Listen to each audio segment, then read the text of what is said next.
අපි කතා කරන්නේ අපි කාගේ ජීවිතවලට බලපාන බුදුරජාණන් වහන්සේ අනාගත බයක් උපදවාගෙන අප්‍රමාදීව වීරිය කළ යුතුයි කියලා ශ්‍රාවකයන්ට පෙන්නලා දීපු හැබැයි බොහෝ දෙනෙක් විශ්වාස නොකරන අපේ ඇසට නොපෙනෙන මේ අමනුස්ස බලවේග විපත් ඉදිරියේ ධර්මානුකූලව අපි කටයුතු කළ යුත්තේ කෙසේද?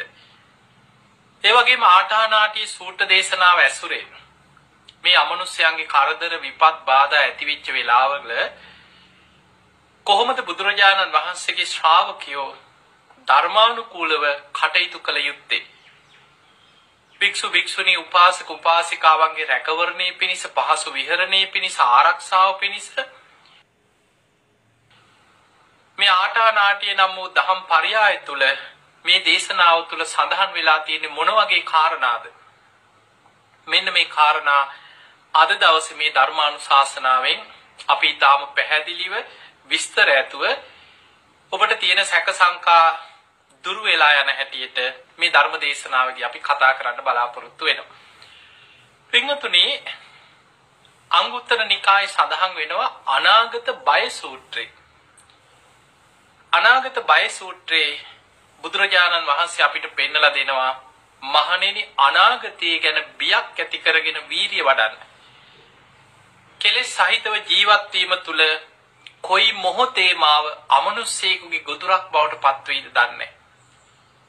ඒ නිසා මං අප්‍රමාදීව සද්ධාදී ගුණ ධර්ම දියුණු කරගන්නවා. අප්‍රමාදීව ධර්මාවබෝධයේ පිණිස මහන්සි ගන්නවා. මේ භයානක සංසාර දුකෙන් මිදෙන්න නිදහස් වෙන්න මං අප්‍රමාදීව වීරිය වඩනවා කියලා වීරිය වඩන්න කියනවා. අර අනාගතයේ ඇති වෙන්න පුළුවන් අමනුෂ්‍ය බිය ගැන හිතලා. ඊළඟට පින්වතුනි, අද අපි මේ ජීවත් වෙන කාලේ මේ අමනුෂ්‍ය විපත් බොහෝ බහුල කාලයක්. ඔබ පිළිගත්තත් නැතත් ධර්මයේ සඳහන් වෙන කාරණා ඇසුරෙන් තමයි අපි මේ ඔබට විස්තර කරලා දෙන්නේ. ඊළඟට ධර්මයේ සඳහන් වෙනවා මහා සාල කියලා දේශනාවක් අංගුත්තර නිකායේ. මෙන්න මේ මහා සාල සූත්‍ර බුදුරජාණන් වහන්සේ පෙන්නවා අනාගතයේ මේ ලෝකෙට සිද්ධ වෙන විශාල විපත් තුනක් ගැන. ඒ තමයි මිනිස්යන්ගේ ආයුෂ අඩු වෙලා අවුරුදු 100න් 15ට ආයුෂ පිරිහෙනකොට මේ මනුස්ස ලෝකෙ මිනිස්සු තුල අධර්ම රාගය, විෂම ලෝභය, මිත්‍යා ධර්මයේ බලවත් වෙනවා. මිනිස්සු රාගයෙන් විකෘති වෙලා සත්තුන්ට අන්ත ජීවිත ගත කරන. එළුව බල්ලු බලලු තිරිසන් වගේ. අද සමාජයේ දිහා බලපුවම අපිට පේනවා මිනිස්සු කොච්චරනම් තිරිසන් මට්ටමට සත්තුන්ට අන්ත මට්ටමටපත් වෙලාද. ද්වේෂය, කේන්තිය, වෛරය, ද්වේෂය, පලි ගැනීම මේවා එන්න උස්සන්න වෙනවා. විෂම ලෝභය, ලෝභකම, අනුන්ගේ දේවල් අයිති කරගන්න, අනුන්ගේ දේවල් වලට ඊර්ෂ්‍යා කර සාප කර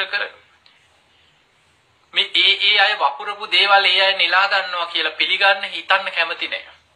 තියෙන මිනිස්සයාට සාප කරන එක, යදින එක, අඩු ගානේ කරන්න දෙයක් නැත්නම් හදිහූනියන් හරි කරන එක තමයි සමාජී ස්වභාවය. එතකොට මිනිස්සු තුල මේ විෂම ලෝභය බලවත් වෙනවා. සමහර වෙලාවට මේ පොඩි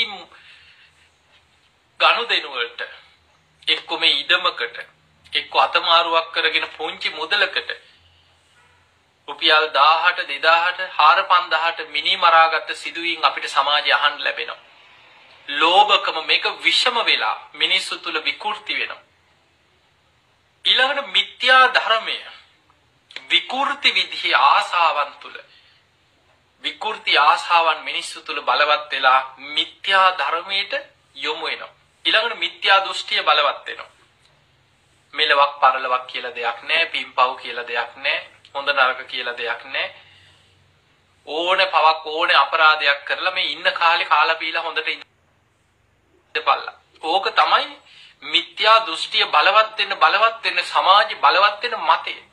දැන් බලන්න ඔය අදහස, ඔය කියන දේ මේ සමාජයේ අහන්න ලැබෙන්නේ නැද්ද කියලා. අද බොහෝ පිරිසක් එක්ක කතා කරොත් ඕක තමයි බොහෝ දෙනෙක් සමහරට නමට බෞද්ධ වෙන්න පුළුවන්. මල් වට්ටි අරගෙන යනවා, පින්කමට යනවා, වැඳගෙන ඉන්නවා, සුදු ඇඳලා ඉන්නවා.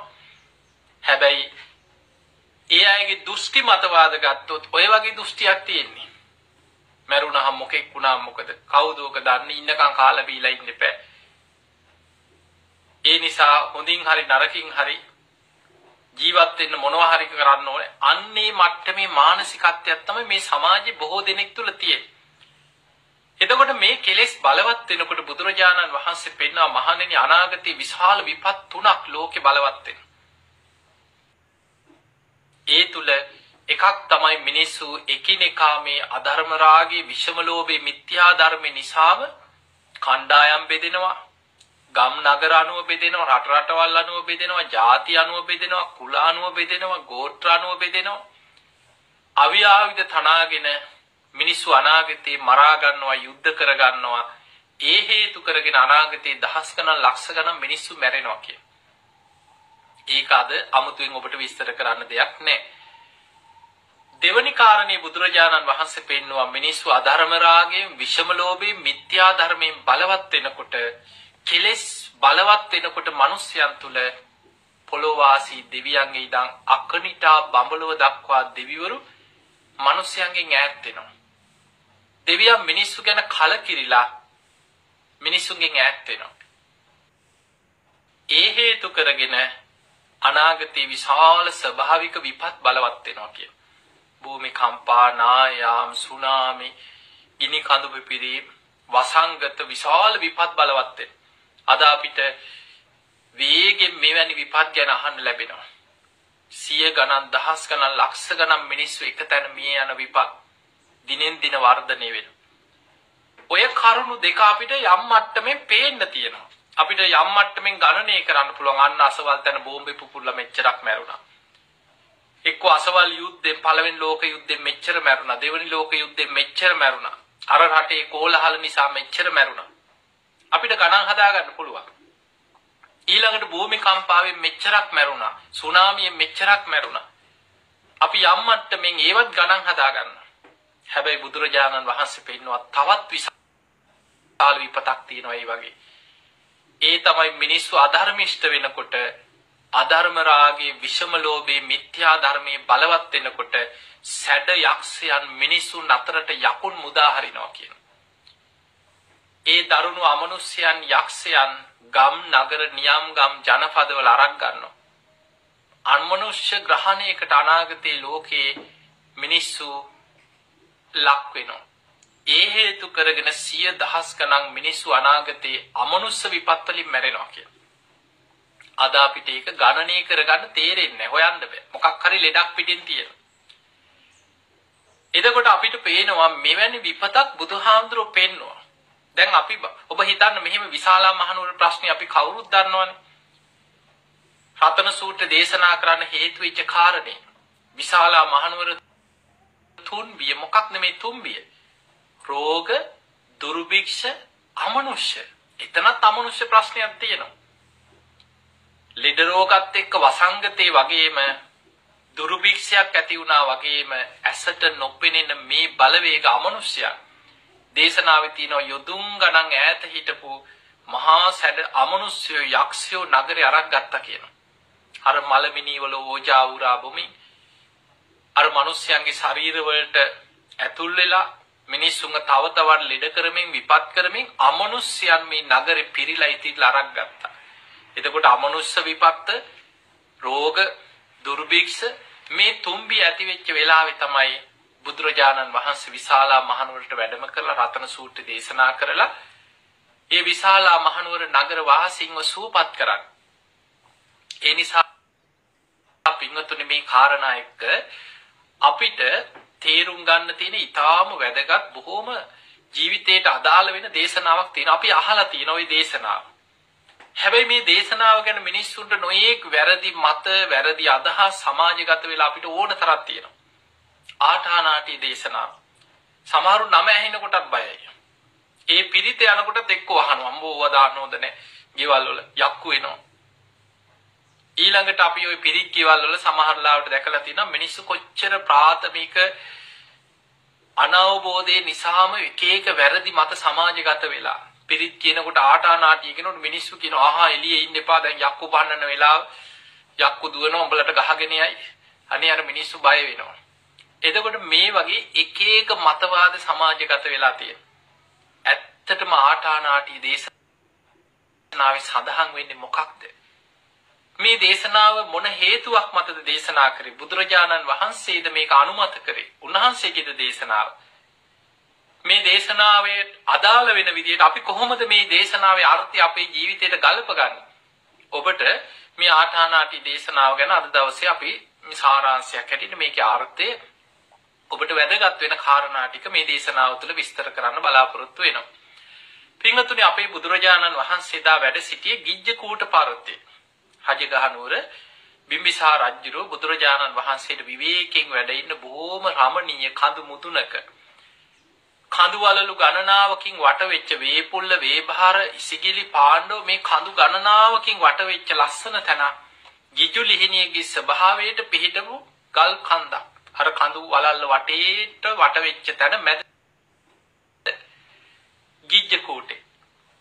ඒ මත බුදුරජාණන් වහන්සේට බොහොම ලස්සන තැනක සුගන්ධ කුටියක් ගන්ධ කුටියක් කරවලා ඒ කුටියට යන ගල් පඩි පෙලක් පවා සකස් කරලා ඒ වටේට ගල්ලෙන් වල භික්ෂුන් වහන්සේලාට අවශ්‍ය පහසුකම් සලස්සලා බිම්බිසාර මහරජතුමා බුදුරජාණන් වහන්සේට විවේකයෙන් වැඩ ඉන්නේ ඒ තැන සකස් කරලා පූජා කරා. බිම්බිසාර රජුරුනි බුදුහාමුදුරන්ට පළවෙනිම ආරාමේ හදලා පූජා කරන්නේ වේළුවනාරාමේ. එදා බුදුරජාණන් වහන්සේ ගිජ්ජකූට පර්වතයේ වැඩ ඉන්නකොට රාත්‍රී මුළු මහත් පරිසරයම ආලෝකමත් කරගෙන සතරවරන් දෙවියන් මේ ලෝකේ සිව් දිසා පාලනය කරන දෙවිවරු 4 දෙනෙක් ගැන ධර්මයේ සඳහන් වෙනවා. විරූඪ, විරූපාක්ෂ, වෛශ්‍රවණ, රුද්‍රාෂ්ට කියන මේ සතරවරන් දෙවියෝ. ඔබ දන්නවා මේ අය කොච්චර බුද්ධ ශාසනයත් එක්ක සම්බන්ධයිද කියලා. ඔබ අහලා ඇති බෝසතාණන් වහන්සේ මව් කුස පිළිසිඳගත් දවසේ ඉඳන් මාස 10ක් බෝසතාණන් වහන්සේ මව් කුසේ වැඩෙනවා. ඒ මාස 10ෙම බෝසත් අම්මගේ 4 පැත්තෙන් හිටියේ සතරවරන් දෙවිවරු 4 දෙනා. විරූඪ, විරූපාක්ෂ, වෛශ්‍රවණ, රුද්‍රාෂ්ට කියන මේ සතරවරන් දෙවියන් 4 දෙනා 4 පැත්තෙන් හිටියා. 4 පැත්තෙන් ඉඳගෙන බෝසත් අම්මවත් අර කුසේ වැඩෙන දරුවවත් ආරක්ෂා කරා. බෝසත් පුතා ඉස්සල්ලාම ලෝකෙට බිහි වෙනකොට ශක්‍ර දෙවියන් රන් දැලකින් පිළිගත්තා. ඊළඟට සතරවරන් දෙවියන්ගේ අතට පිළිවෙලින් පත් කරලා ආපහු ශක්‍ර දෙවියන්ගේ අතින් තමයි බෝසත් අම්මගේ අතට දෙන්නේ. දේවිය බොහෝම සතුටටපත් වෙන්නේ. මහා පින්වන්ත කුමාරයෙක් ලෝකේ පහළ වුණා කියලා ශක්‍ර දෙවියන්ගේ අතින් බෝසත් පුතාව අම්මගේ අතට දෙනවා. එතකොට අපිට මේ සිදුවීම් වලින් පේනවා සතරවරන් දෙවිවරු බුද්ධ චරිතයේ උන්වහන්සේගේ ජීවිතේ මොනතරම් බුදුහාඳුරුත් එක්ක බැඳිච්ච පිරිසක්ද. මේ මනුස්ස ලෝකයට ආසන්නෙන් තියෙන ඉහළ අහසේ මේ පොළොව ආශ්‍රිතව ඉන්න දේවතා කොට්ටාසයක් ගැන සඳහන් වෙනවා. ඒ අයට අපි කියනවා භූමාටු දෙවිවරු, පොළොව ආශ්‍රිත දෙවිවරු. ඒ අයෝක්ෂ පර්වත විමාන කරගත්ත සීමස්තක දේවතාවරු හැටියට සඳහන් වෙනවා. ඊළඟට අටුවාවල සඳහන් වෙනවා යම් දුර ප්‍රමාණය ගැන මේ පොළොවේ ඉඳන් යොදුන් 42000ක් ඉහළ අහසේ චාතුම් මහරජික දිව්‍ය තලයේ පිහිටලා තියෙනවා කියන. යොදුන් 42000. එතන ඉඳන් තවත් යොදුන් 42000ක් ඉහළ අහසේ තව්තිසා දිව්‍ය ලෝකෙ පිහිටලා තිනවා. මේ දිව්‍ය ලෝක දෙකේම අධිපති දෙවියෝ තමයි ශක්‍ර දෙවියෝ.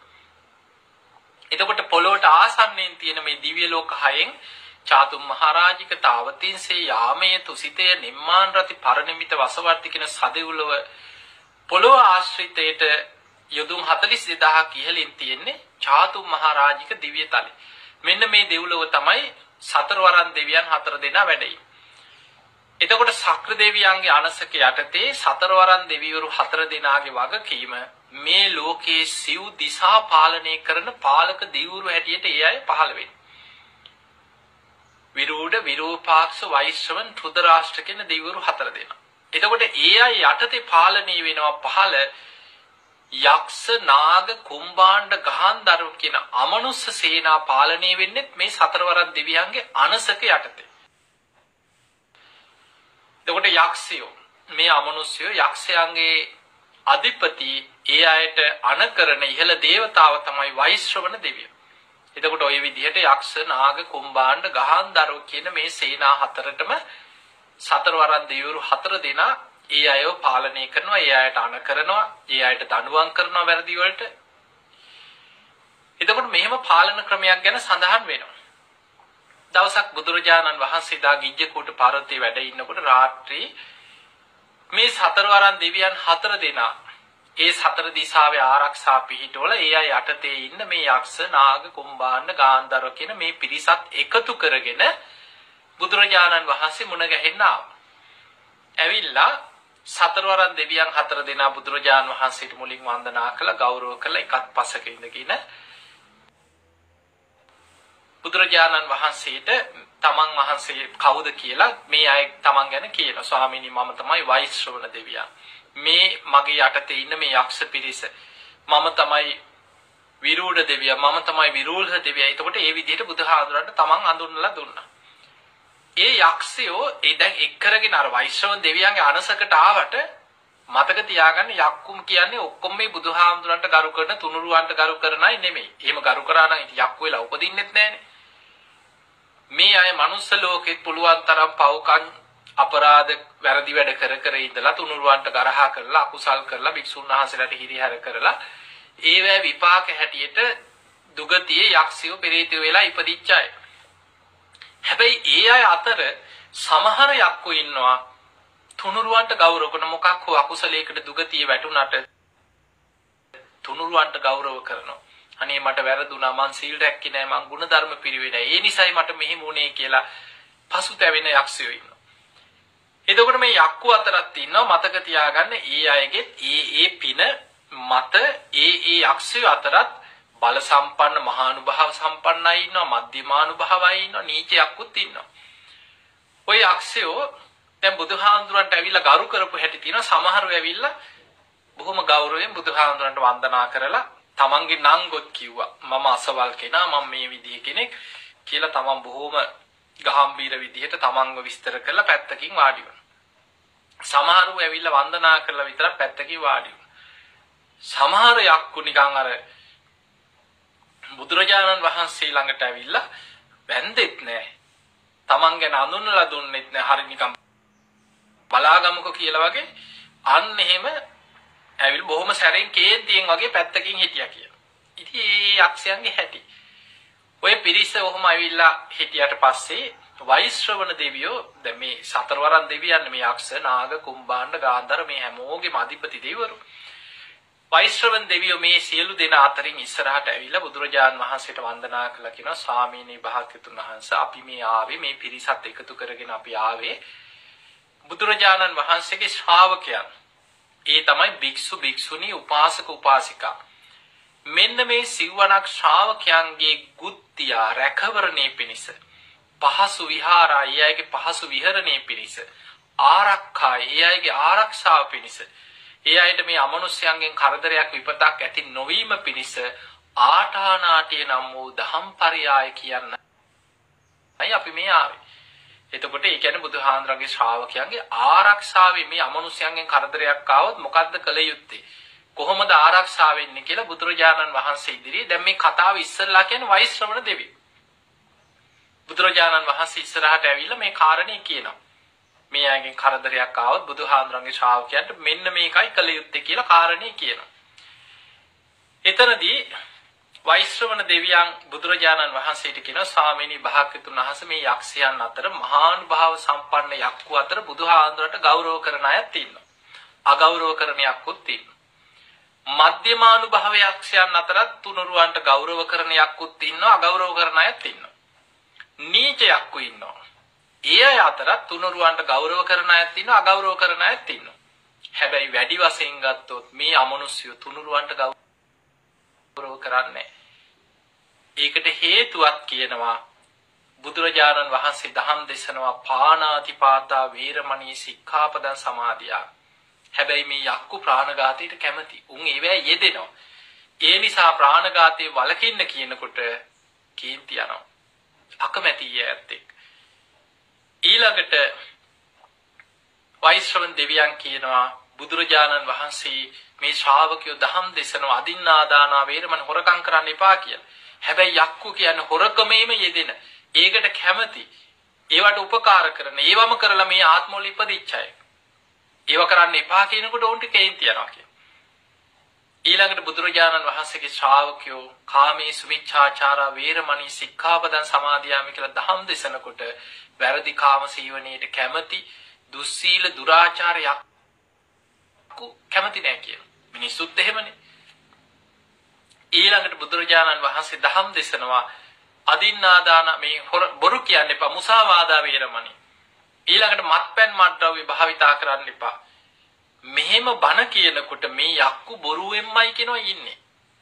බොරුවෙන්මයි ජීවත් වෙන්නේ. බොරු කියන්න එපා කියනකොටත් කේන්ති යනවා.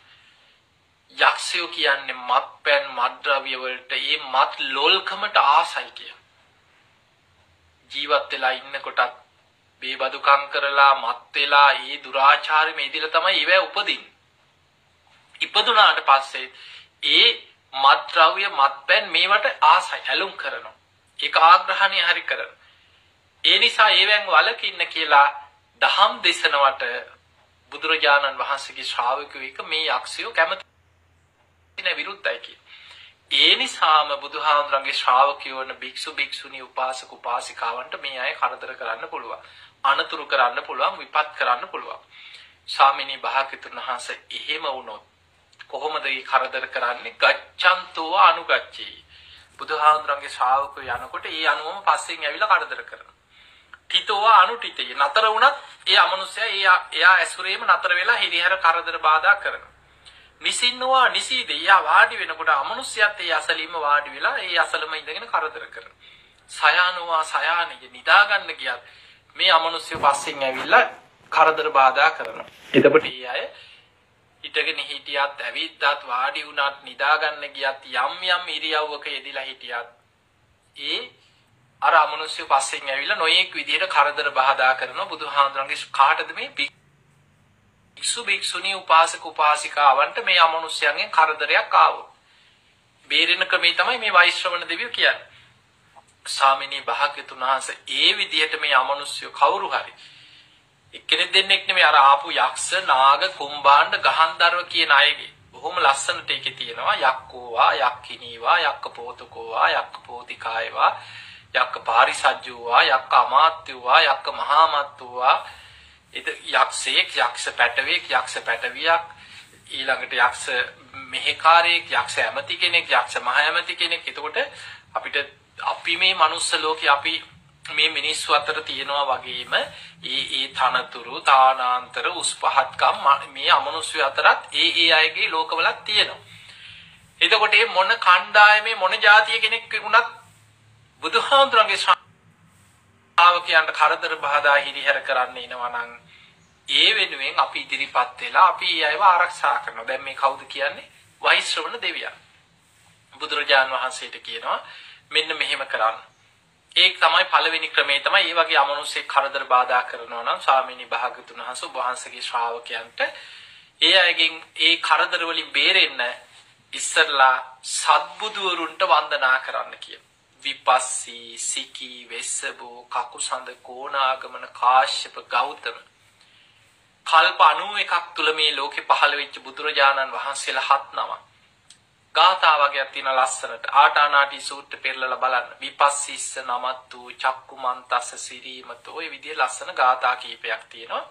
ඒ ගාථාවල තියෙන්නේ විපස්සි සිකී වෙස්සබෝ කකුසඳ කෝණාගමන කාශ්‍යප ගෞතම කියන මේ කල්ප 91ක් තුල මේ පහළ වෙච්ච බුදුරජාණන් වහන්සේලා 7 නමට වන්දනා කරලා තමන්ගේ සීලය සිහි කළා. තමන් ගුණයක් පුරන කෙනෙක් මේ දෙවියන් උදව් කරන්නේ භික්ෂු භික්ෂුණී උපාසක උපාසික. ඔබ මතක තියාගන්න ඕනේ ආටානාටි සූත්‍රයේ පිහිට තියෙන ඒ අයට. භික්ෂු භික්ෂුණී කියන්නේ සිල්වත් ගුණවත් තෙරුවන් සරණ ගිය බුදුහාඳුරන්ගේ පැවිදි ශ්‍රාවකයෝ. උපාසක උපාසිකා කියන්නේ තිසරණ සහිත ගිහි ශ්‍රාවකෙක් නම් පන්සිල් රකින්න ධර්මානුකූලව ධර්මාවබෝධයේ පිණිස මහන්සි ගන්න බුදුහාඳුරන්ගේ ගිහි ශ්‍රාවකයෝ. එතකොට මෙන්න මේ ගිහි පැවිදි අය තෙරුවන් සරණ ගිය සීලේක පිහිටපු මේ පිරිසට තමයි දෙවියන් ඉදිරිපත් වෙලා අමනුෂ්‍යෙක් කරදර කරොත් උපකාර කරන්න බේරෙන්නේ. එතකොට කියනවා ස්වාමීනි භාග්‍යතුන් වහන්සේ මේ විදිහට ඉස්සලා සත්බුදුරුන්ට වන්දනා කළා තමන්ගේ ගුණේ සිහි කරලා මම මේ විදිහේ ප්‍රතිපත්තිය පුරන කෙනෙක් වෛශ්‍රවණ දෙවියන්ට කියන්න කියනවා. කොහොමද කියන්නේ? අනේ දෙවියනේ මේ මං යනකොට මේ අමනුෂ්‍යයන් මගේ පස්සෙන් එනවා. ගච්ඡන්තෝ අනුගච්ඡ මගේ පස්සෙන් ඇවිල්ලා මට කරදර කරනවා. තිතෝ අනුතිති මං නතර වෙලා හිටියත් මේ අමනුෂ්‍යයන් මගේ පස්සෙන් ඇවිල්ලා මට කරදර කරනවා. සයනෝවා සයනේ නිසින්නවා නිසින්දේ මං ඉඳගෙන හිටියත් මේ අමනුෂ්‍යයන් මගේ පස්සෙන් ඇවිල්ලා මට කරදර කරනවා. සයනෝවා සයනේ මං නිදාගන්න ගියත් මේ අමනුෂ්‍යයන් මගේ පස්සෙන් ඇවිල්ලා මට කරදර කරනවා. ඒ නිසා වෛශ්‍රවණ දෙවියනි අන්න යක්ෂයාට අධිපති දෙවියන්ට අපි මේ පණවිඩේ කියනවා. මේ අමනුෂ්‍යයාගෙන් මාව බේරලා මම මේ සිල්වත් කෙනෙක් මං ධර්මයේ දියුණු කරන කෙනෙක් මං ගුණ ධර්මයක් පුරන කෙනෙක් තමන්ගේ ගුණ ධර්ම ගැන සිහි කරලා තුනුරුවන් වන්දනා කළා සත්බුදුරුන්ට වන්දනා කළා වෛශ්‍රවණ දෙවියන්ට කියන්නේ. ඒක තමයි ආටානාටි සූත්‍රයේ තියෙන පළවෙනිම කොටසේ තියෙන අදහස. මම මේ ඔබට කියන්නේ සරලව. දෙවියන්ට කියන්න ඕනේ. එතකොට මේ දෙවිවරු මොකද කරන්නේ? මුලදී කරන්නේ අර බුදුහාඳුරන්ගේ ශ්‍රාවකයන්ට කරදර බාධා කරන යක්ෂයන්ට අමනුෂ්‍යයන්ට අණ කරනවා. ඔබ මේ දේ කරන්න එපා.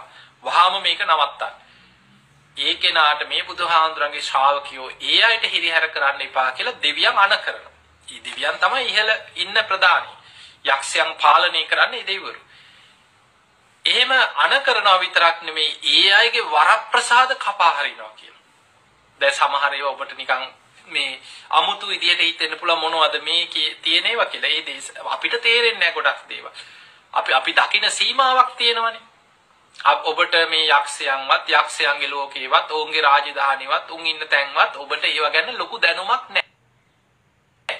ඒ නිසා මේ බුදුරජාණන් වහන්සේ බුදු නුවණින් උන්වහන්සේ දැකලා දිවස් නුවණින් දැකලා දේශනා කරපු මේ දේවල් අපිට පේන්නේ නැති නිසා අපි පේන කාලේ එනකන් ඒ විදිහට පිළි අරගෙන විශ්වාස කරගෙන ඒ මාර්ගය යනවා. හැබැයි ඔබටත් පුළුවන් ඔබ බණ භාවනා කරලා දිවස් නුවණ උපදවාගෙන ඔබට මේ දේවල් ඒ විදිහටම ඔබ තුලින් ප්‍රත්‍යක්ෂ කරගෙන මේක දකින්න පුළුවන්. ඒකයි ධර්මයේ ස්වභාවය. අපි සද්ධාවෙන් පිළිගන්න දේ මැරෙනකම්ම සද්ධාවෙන්ම ඉන්නව නෙමෙයි. අපි සද්ධාවෙන් ප්‍රත්‍යක්ෂේ කරා යන පිරිසක්. බුදුරජාණන් වහන්සේගේ ශ්‍රාවකයෝ සද්ධාවෙන් පිළි අරගෙන ඒ මාර්ගේ වඩනවා. ඒ මාර්ගේ දියුණු කරනවා. ඒ මාර්ගේ දියුණු කරලා ඒ ප්‍රතිඵලේ තමනුත් සාක්ෂාත් කරගෙන ප්‍රත්‍යක්ෂ කරගන්න. ඒ නිසා ඔබ භාවනා කරලා ඔබ මේ දේවල් ඔබ තුලින්ම දකින්න නුවණ ඔබට උපදවා ගන්නත් බුදුරජාණන් වහන්සේ පෙන්නනවා. ඒ නිසා ඒකේ තියෙනවා වෛශ්‍රවණ දෙවියන් මේ අපි දන්නේ නැති වුණාට උතුරු දිශාවේ තමයි වෛශ්‍රවණ දෙවියන්ගේ දිශාව. යක්ෂයන්ගේ රාජධානියක් තියෙනවා කියනවා ආලක මන්දා කියලා රාජධානියක්. දැන් අපිට ඒක කොතනද තියෙන්නේ කවුද දැක්කේ? මේ දේශනාවේ අපිට පේන්නේ නැති දේවල්. එතකොට ඒ ආලක මන්දා කියන රාජධානිය කියන්නේ මේ යක්කු යක්ෂණියෝ විනෝද වෙන ඕන්ට විනෝද උයන් තියෙනවා කියන මැවිච්ච ඒවා. මේවා මේ අපිට පේනේව නෙමෙයි. දැන් දිව්‍ය ලෝකේ දෙවිවරුන්ට තියෙන නන්දන උයන දෙවියන් විනෝද වෙන උයන් ඒ අයගේ පිනට අනුව මැවිච්ච දේවල්. එතකොට යක්ෂයන්ට ඒ අය එකතු වෙන්න ඒ අය විනෝද වෙන්න යන උයනක් තියෙනවා කියන යක්ෂයන්ගේ. හැබැයි ඒකට ඇතුල් වෙන්න දෙන්නේ වෛශ්‍රවණ දෙවියන්ගේ අනසක පරිදි විතරයි. දෙවියන්ගේ අනක් තියෙන්න ඕනේ. දෙවියන්ට කීකරු අයට තමයි ඒකට යන්න දෙන්නේ. යක්ෂයන් උනා අර බුදුරජාණන් වහන්සේගේ ශ්‍රාවකයන්ට කරදර හිරිහැර කරන අමනුෂ්‍යයන්ට ආලක මන්දා රාජධානියට ඇතුල් වෙලා ඒ විනෝද උයන් වලට ඇතුල් වෙලා ඒකට යන්න වෛශ්‍රවණ දෙවියන් අවසර දෙන්නේ නැතුව ඒ වරප්‍රසාද කපා හරිනවා. ඊළඟට යක්කු යක්ෂණිය අතරත් විවාහ විස ගැනීම ඒවත් තියෙනවා. ඒවැදිත් වෛශ්‍රවණ දෙවියන්ගේ අවසරයක් අවශ්‍යයි. දෙවියන් එතකොට ඒවට අවසර දෙන්නේ නැහැ. එතකොට ඒ වගේ අර යක්ෂයන්ගේ ඒ යම් වරප්‍රසාද ඉවත් කරලා දෙවිවරු අණ කරනවා මේක කරන්න එපා මේක කරන්න එපා කියලා යම් දඬුවම් පමුණවනවා. ඔබට මේක අවසානයේ මම ඔබට පෙන්නලා දෙන්න. මේ මනුස්ස ලෝකෙත් ওই වගේ දෙයක්ම තමයි තියෙන්නේ.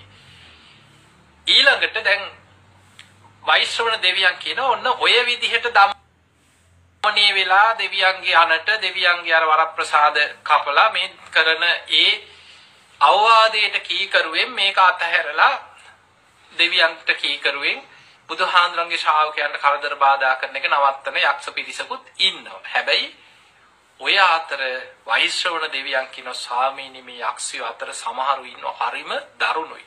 හරිම හිතුවක්කාරයි. දෙවියන්ටවත් කීකරු නෑ කියන. ඒතර මනුස්ස ලෝකෙත් ඉන්නවනේ මම බුදුහාමුදුරුවෝ කිව්වත් අහන්නේ. එහෙමයි නැද්ද? සමහරු කියන මම මොන දෙවියෙක් කිව්වත් කවුරු කිව්වත් මන් නම් මට ඕන එක තමයි කරන්නේ. අන්න එහෙම කියන හිතන අය කොච්චර ඉන්නවද? එතකොට ওই જાති යක්කුත් ඉන්නවා.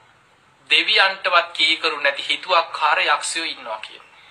දෙවියන් කොච්චර එපා කීවත් බුදුහාමුදුරන්ගේ ශ්‍රාවකයන්ට කරදර කරන්න එපා, හිරිහැර කරන්න එපා කියලා වෛශ්‍රවණ දෙවියන් කොච්චර අනකරත් ඒ අවවාද අනුශාසනා පිළිගන්නේ නැතුව තවදුරටත් බුදුරජාණන් වහන්සේගේ ශ්‍රාවකයන්ට කරදර හිරිහැර කරන යක්කු ඉන්නවා කියන.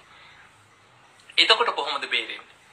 දැන් පළවෙනි එක තමයි අමනුෂ්‍යයෙක්ගේ කරදර බාධා આવොත් අපි තුනුරුවන් වන්දනා කළා, සත්බුදුරුවන්ට වන්දනා කළා, වෛශ්‍රවණ දෙවියන්ට කියනවා අනේ මම මේ විදිහට කෙනෙක්. මේ අමනුෂ්‍යයෙන් මට කරදර කරනවා. අනේ මාව බේරලා දෙන්න කියලා අපි දෙවියන්ගෙන් ඉල්ලීමක් කරනවා. එහෙම කරලත් හරියන්නේ නැහැ. දිගට මේ කරදරේම එනවා. අමනුෂ්‍යයෙක් දිගටම වද දෙනවා, කරදර කරනවා. අන්න එතකොට මොකද කරන්නේ? මේ ආටානාටිය දේශනාවේ වෛශ්‍රවණ දෙවියන් කියනවා ස්වාමීනි භාග්‍යතුන් වහන්සේ එතකොට යක්ෂ සෙම්පතිවරුන්ට අඬ ගහලා කෑ ගහලා කතා කරලා කියන්න කියනවා. හඬ නගා කියන්න කියන හයියෙන් කියන්න කියනවා. ඒ යක්ෂ සෙම්පතිවරුන්ගේ නම් තියෙනවා. ඉන්ද්‍රෝ, සෝමෝ, වරුණෝ, භාරද්වාජෝ, චන්දනෝ, කාමසෙට්ටෝ, නින්නිගණ්ඩු, නිගණ්ඩු, චිත්තසේන, ආලවක, සාතාගිරි එහෙමවත ඔය වගේ නම් ගොඩාක් තියෙනවා ආටානාටිය සූත්‍රය. දැන් ඔබට පිරිත් පොත අරගෙන පෙරලලා මේව බලා ගන්න පුළුවන්. එතකොට ඒ අය තුනුරුවන් ගැන පැහැදිච්ච තෙරුවන් සරණ ගිය අර වෛශ්‍රවණ දෙවියන් යටතේ ඉන්න යක්කුන්ට දඬුවම් දෙන නායක සෙම්පති දේවතාවරු කියන. පිරිසක් පාලනය කරනකොට දඬුවම් දෙන අයත් එපා. දැන් මනුස්ස ලෝකේ නැද්ද? පොලිසියක් ඉන්නවා, හමුදාවක් ඉන්නවා, වැරදි කරන අයට දඬුවම් දෙන නීති රීති තියෙනවා, උසාවි තියෙනවා.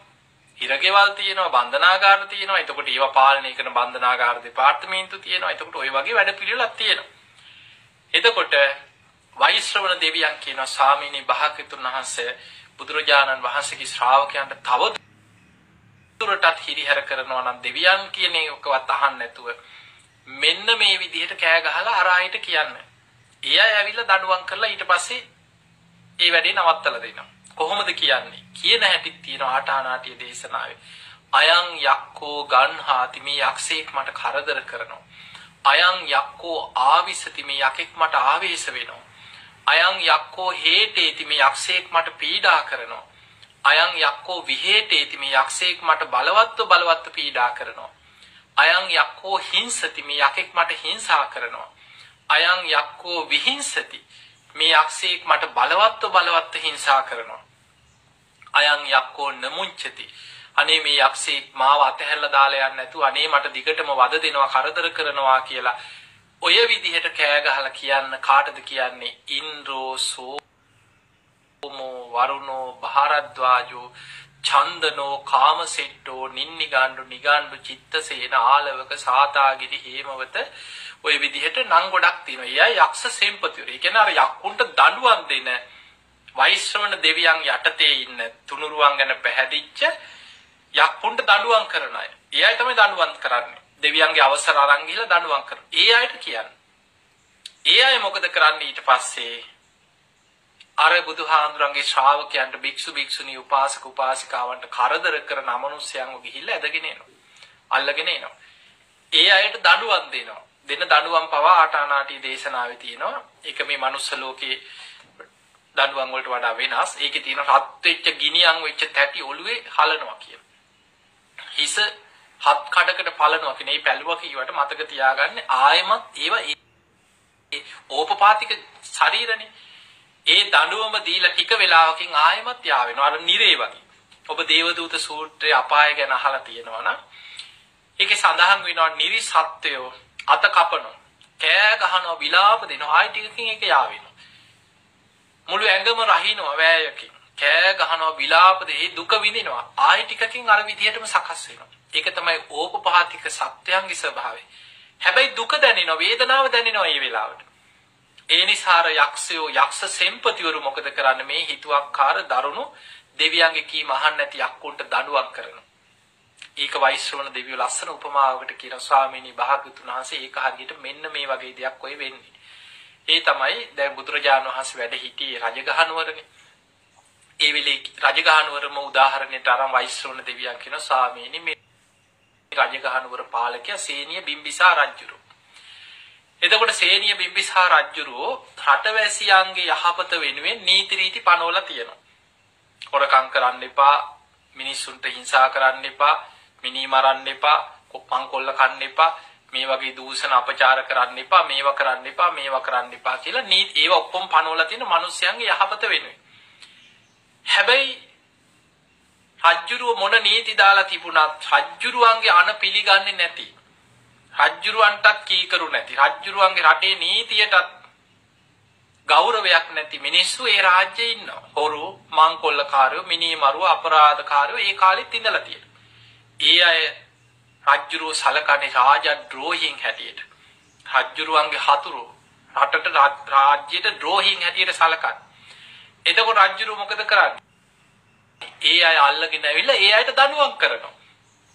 මිනි මරලා කොහෙන් හැරි හැංගිලා හිටියත් කොහොම හරි රජ්ජුරුව හොයාගන්නවා, රාජබටයෝ දාලා අල්ලගෙන එනවා. ඇවිල්ලා රජ්ජුරුව ඒ අයට සුදුසු දඬුවම් ඒ කාලේ දස වදේ කියලා වද තිබිලා තියෙනවා. එක්ක හිරගේ දානවා දඬුවම් ඒ කාලේ නොයෙක් වදද හිංසා දඬුවම් දීලා තියෙනවා. එහෙම තමයි මනුස්ස ලෝකෙ මිනිස්සු අතර පාලනය වුණේ එදා ඉඳන්. දැන් අදත් රාජ දඬුවම් නැති වුණත් අදත් දඬුවම් තියෙනවා. දැන් බලන්න අදත් අපි ওই දේ නෙමෙයිද කරන්නේ කියලා. දැන් ඔබ හිතන්න ඔබ කාටවත් කරදරයක් නැතුව ඔබේ ගෙදර ඔබ හම්බ කරගෙන අනේ නිදහස ජීවත් වෙනවා. ඔය අතර ගමේ හරි කොහේ හරි ඉන්න ඔබට කරදර කරන ගේ ඉස්සරහින් බැනගෙන යනවා, නිකන් ගෙට ගල් ගහනවා, පාරේ යනකොට ඇඟේ හැප්පෙනවා, නිකන් වාහනයකට කපාගෙන යනවා, බැනගෙන යනවා. ඔහොම මිනිස්සු ඉන්නවා. දැන් ඔබට කරදරයිනේ. එතකොට ඔය මිනිස්සුන්ගෙන් කරදර එනකොට ඔබ මොකද කරන්නේ? එක්කෝ පොලිසිය යනවා. පොලිසියට ගිහිල්ලා ඔන්න පැමිණිල්ලක් දානවා. අපි අපේ රටේ නීතියට අනුව මිනිස්සු කටයුතු කරන හැටි හිතන්න. ඊට පස්සේ එතනින් මොකද කරන්නේ? ගෙන්නනවා. අපි ඒක වැරදි විදිහට නැතුව නිවැරදි විදිහට හිතමු.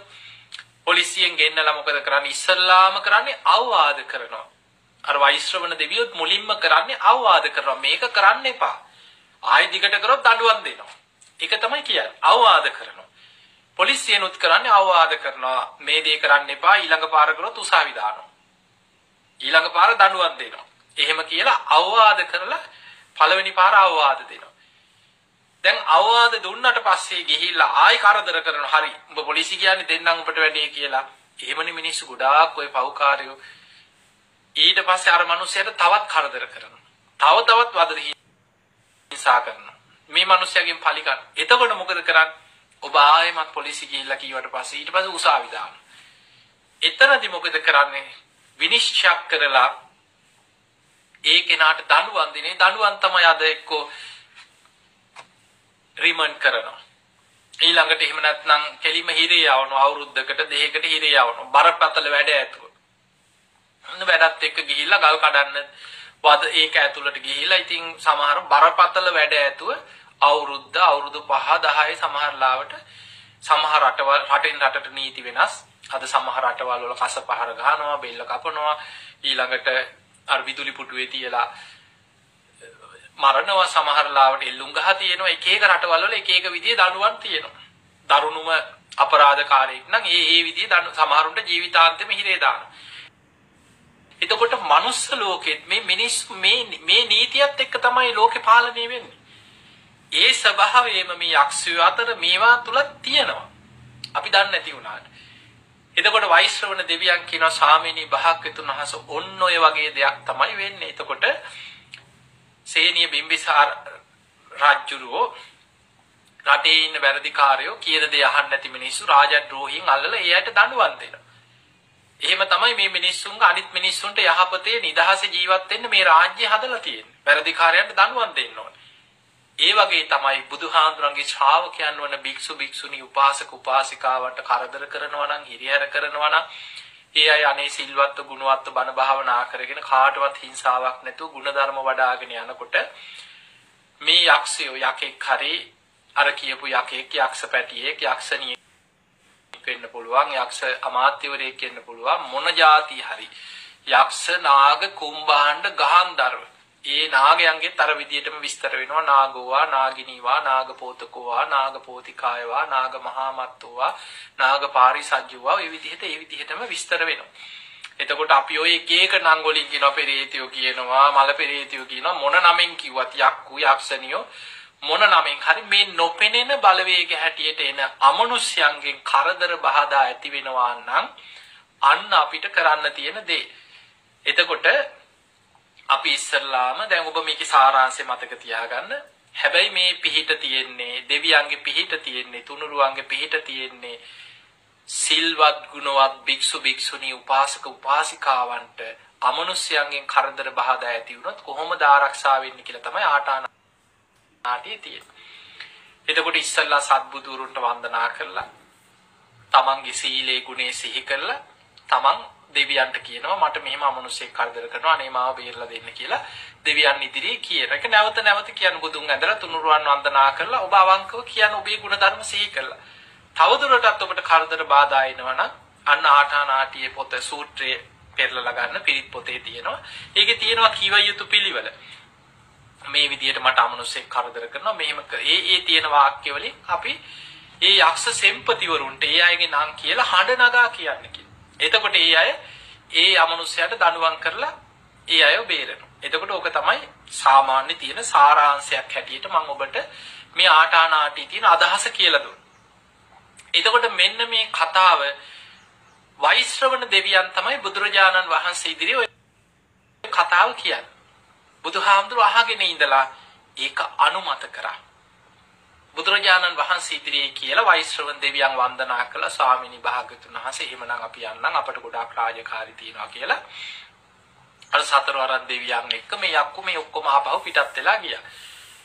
පසුවදා බුදුරජාණන් වහන්සේ භික්ෂු භික්ෂුණී උපාසක උපාසිකාවන්ව කැඳෙව්වා. කැඳවලා ඒ අයට බුදුරජාණන් වහන්සේ දේශනා කරා මහණෙනි ඊයේ රාත්‍රී වෛශ්‍රවණ දෙවියන් සතරවරන් දෙවියන්ම එකතු කරගෙන යක්ෂ නාග කුම්භාණ්ඩ ගහන්දරව කියන මේ අමනුෂ්‍ය සේනා පිරිවරාගෙන ඊයේ රාත්‍රී බුදුරජාණන් වහන්සේ මුණ ගැහෙන්න ගිජ්ජකූට පර්වත මුදුනට ආවා. ඇවිල්ලා වෛශ්‍රවණ දෙවියන් මෙන්න මේ විදිහට දේශනා කරා කියලා අර ආටානාටිය මේ කතා වස්තුවම කලින් දවසේ රාත්‍රී වෙච්ච සිදුවීම පහවදා බුදුරජාණන් වහන්සේ බුදුමුවින් භික්ෂුන් වහන්සේලාට දේශනා කරා. දේශනා කළ බුදුරජාණන් වහන්සේ වදාළ මහණෙනි ඒ නිසා නුඹලා හුදකලාවේ කැලේක වෙන්න පුළුවන් ආරණ්‍යක වෙන්න පුළුවන් ගහක් යට වෙන්න පුළුවන් ගල් වෙනක වෙන්න පුළුවන් නුඹලා බණ භාවනා කරගෙන සිල්වත් ගුණවත් මේ ධර්ම මාර්ගී ගමන් කරනකොට අමනුෂ්‍යයන්ගෙන් කරදර බාධා හිරිහැර විපත් ඇති වෙනවා නම් මෙන්න මේ ආඨානාටිය නම් වූ දහම් පරයය මතක තියාගන්න. මෙන්න මේ ක්‍රමයේ අනුගමනය කරන්න.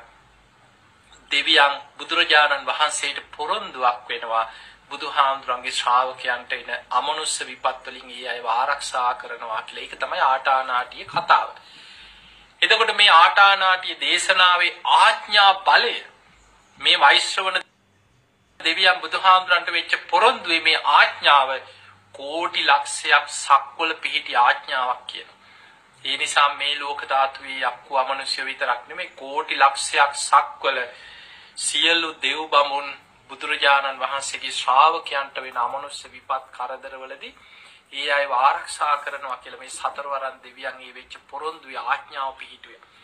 ඒ නිසා පින්වතුනි හැබැයි මතක තියාගන්න ධර්මයක් නැති සීලයක් නැති ගුණ ධර්මයක් රකින්න නැති තුනුරුවන් ගැන පැහැදීමක් නැති අයට මේ ආටානාටිය දේශනාවේ පිහිට පිළිසරණ නම් ගන්න විදිහක් නැහැ.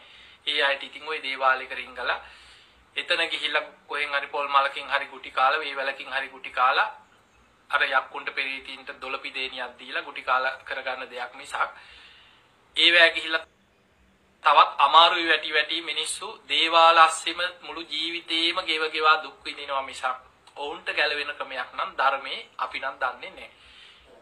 එතකොට ඒ අයට ගැලවෙන්න තියෙන එකම ක්‍රමේ තමයි අපට බුදුහාඳුරන්ගේ දේශනාවත් එක්ක ඔබට කියන්න තියෙන්නේ ඔබ අමනුෂ්‍ය විපත් වලින් බේරෙන්න හිතනවා නම් ඉස්සල්ලා සිල්වත් වෙන්න. ඔබ ධාර්මිෂ්ඨ වෙන්න. ඔබ අවංකව තෙරුවන් සරණ යන්න. ලෞකික සම්මා අඩුම ගානේ පින්පව් විශ්වාසයවත් කර්ම කර්මඵල විශ්වාසයවත් ඇති කරගන්න. අන්න එතකොට ධර්මයේ පිහිට තියෙනවා. අඩුම ගානේ මෙලෝ පරලෝ පිළිගන්නෙත් නැතුව පින්පව් විශ්වාස කරන්නෙත් නැතුව තුනුරුවන්ටත් බැන බැන අමනුස්ස විපත් වලින් බේරෙන්න හිතාගෙන දේවාල ගානේ යනවා නම් ඔබට තුනුරුවන්ගේ මේ දෙවිවරුන්ගේ පිහිටකින් නම් බේරෙන්න ක්‍රමයක් ධර්මයේ අපිට හොයාගන්න නැහැ. ඒ නිසා අපි පේනවා ගොඩාක් බුද්ධ දේශනා ගත්තොත් තව බුදුහාමුදුරන්ගේ දේශන ගොඩක තියෙනවා මේ අමනුස්ස විපත් වලින් බේරෙන ආකාරය. සංයුත්ත නිකායේ තියෙන සත්‍ති සූත්‍රය කියලා දේශනාව. සත්‍ති කියන්නේ දෙපැත්ත කැපෙන තියුණු ආයුධය. බුදුහාමුදුර ආයුධයක් උපමා කරලා කියනවා මහණෙනි දෙපැත්ත කැපෙන තියුණු ආයුධයක්. කෙනෙක් අතින් මිරිකන්න තද කරන්න නමන්න උත්සාහ කරොත් වෙන්නේ තමන්ගේ මතපය කැපෙනවා. ඒ වගේ තමයි සිල්වත් ගුණධර්ම පුරන මෛත්‍රිය වඩන මෛත්‍රී සහගත කෙනාට කරදර කරන්නේ අමනුෂ්‍යයටත් වෙන්නේ දෙපැත්ත කැපෙන තියුණු ආයුධයක් අතින් මිරිකන්න දඟලන්න ගිහිල්ලා තමන්ම අමාරු වැටෙනවා වගේ වැඩක්. ඒ නිසා මහණෙනි අමනුස්ස විපත් වලින් බේරෙන්න නම් මෛත්‍රී සිත වඩන්න සිල්වත් වෙන්න. අන්නේ නිසා මතක තියාගන්න ඔබට අමනුෂ්‍යයන්ගේ කරදර බාධා ඇති වෙනවා නම් ඔබ පළමුව කළ යුත්තේ සිල්වත් වීම. අඩුම ගානේ පංචශීලී හරි පිළිටක් නිතර තුනුරුවන් වදින්න. පිරිත් කියන රතන සූත්‍රය බොහොම බලවත්. තුන් සූත්‍රේම කරණීයමිත සූත්‍රය, රතන සූත්‍රය නිතර පිරිත් කියන මේ ආඨානාටිය දේශනාවේ තියෙන මේ කොටස හොඳට මතක තියාගෙන ඉගෙනගෙන මේ දේශනාවේ ප්‍රතිඵලය ලබන්න නම් ඔබ සිල්වත් තිසරණේ පිහිටපු බුදුහාඳුරන්ගේ ශ්‍රාවකයන් වෙන්න. මොකද වෛශ්‍රව දෙවියන් බුදුහාඳුරන්ට පොරොන්දු වෙන්නේ තුනුරුවන්ට ගරහාමින් ඉන්න මේ අන්ධබාල ධර්මයක් නැති පෘතජ්ජනයන්ව මේ පෞකාරයන්ව අපි රකින්නවා කියලා නෙමෙයි. වෛශ්‍රවණ දෙවියන් පොරොන්දුනේ බුදුහාමුදුරන්ගේ ශ්‍රාවකයන් වන භික්ෂු භික්ෂුණී උපාසක උපාසිකාවන් අපි ආරක්ෂා කරනවා. ඒ අයගේ රැකවරණේ, ඒ අයගේ පහසු විහරණේ පිණිසයි මේ ආඨානාටිය නම් වූ දහම් පරයය කියලා වෛශ්‍රවණ දෙවියන් බුදුහාමුදුරන්ට පොරොන්දු. ඉතින් එහෙමනම් මේ දේශනාවෙන් ඔබට මම හිතන්නේ ගොඩාක් ආඨානාටිය දේශනාවේ අර්ථය මොකක්ද? මේ දේශනාවෙන් අපි කොහොමද ප්‍රයෝජන ගන්න? මේ අමනුස්ස විපත් ඇති වුණොත් කොහොමද අපි ධර්මානුකූලව ආරක්ෂා වෙන්නේ? ඔබට අද මේ දේශනාව තුළ ගොඩාක් කරුණු ඔබේ ජීවිතයට එකතු කරගන්න වාසනාව සැලසුණා. ඉතින් එහෙමනම් අපි ආශිර්වාද කරනවා ඔබ හැම දිනාටම අර අනාගත බය සූත්‍රෙ නිතර හිතන්න බුදුහාමුදුර අපිට පෙන්වුවේ නිතර හිතන්න මේ කෙලෙස් සහිතව සසර යෑම තුළ මේ භයානක ජීවිතේ කෙලෙස් සහිතව සංසාරේ ඉපදෙමින් මැරෙමින් යන සංසාර ගමනේ කොයි මොහොතක මාව දරුණු අමනුෂ්‍යයේ ගොදුරක් වෙයි දන්නේ. ඊට පෙර මං අප්‍රමාදීව ධර්මය අවබෝධ කරගෙන මේ භයානක සසර ගමනින් මිදෙනවා කියලා වීර්ය වඩන්න කියලා. ඉතින් එහෙමනම් ඔබ හැම දිනාටම අප්‍රමාදීව සද්ධා, සීල, සුත, ත්‍යාග, ප්‍රඥාදී ගුණධර්ම දියුණු කරගෙන උතුම් වූ ධර්මයම අවබෝධ කරගන්න වාසනාවම ලැබේවා ලැබේවා ලැබේවා කියලා අපි හැම දිනාටම ආශිර්වාද ප්‍රාර්ථනා කරනවා.